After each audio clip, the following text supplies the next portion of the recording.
কি কি ভাই না তো কিটা ভাই মদ মদ এদিকে আন দেই না তো দাঁড়ায় না রো ভাই মদ মদ মদ খান ভাই আপনি ভাই হব নেশাগ্রস্ত কেন হইছেন প্রবাসায়া ভাই এর কারণটা কি জানতে পারি কাজ নাই কর্ম নাই কিছু নাই এজন্য ভাই মাতাল তো হইয়া আপনি কি মদ খাবেন এলিগা এজন্য ভাই মাতাল হইয়া পড়ে থাকি নবীজির দেশে কি মানুষ মদ খায় ভাই কিছু করার না ভাই কাজ কর্ম নাই টাকা পয়সা নাই বউ বাচ্চা নাই কিছু নাই এজন্য ভাই মদ খেয়ে টাল হয়ে বসে থাকি ভাই তা আপনি এই মদ যে খান এটা তো হারাম নবীজির দেশের মধ্যে মাথাটা মদ খেলে তো হারাম থাকবো না ফ্যামিলি শেষ হয়ে যাবে মাথাটা গরম হয়ে যায় ফ্যামিলি শেষ হয়ে যাবে মদ খেলে ভাই ফ্যামিলি সমস্যা নাই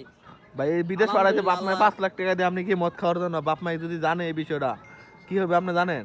ভাই সমস্যা নাই কি এই বিষয়টা যদি বাপ মায় দেখে জানেন আপনি যে মদটা খাইতেছেন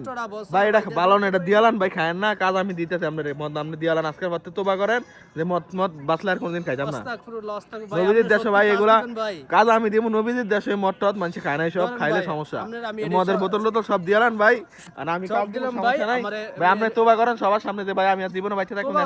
তোবা করলাম আস্তাগফিরুল্লাহ আস্তাগফিরুল্লাহ আর ভাই খামু না ভাই আমরা একটা কাজের ব্যবস্থা করে দেন ভাই আচ্ছা ভাই কাজের ব্যবস্থা করুন মায়ের আপনি বন খাইছেন নি কিছু ভাই খাই নাই ক্ষুধার জ্বালা ভাই কয়দিন খান নাই আজকে ভাই আজ 3 দিন ভাই খাই নাই আচ্ছা সমস্যা নাই আমি কাজের ব্যবস্থা করতেছি ঠিক আছে ভাই আয়েন খাওয়া দাওয়া করামু সামনে হোটেল আছে সমস্যা নাই আয়েন খাওয়া দাওয়া করাইতেছি আর কাজের ব্যবস্থা করাইতেছি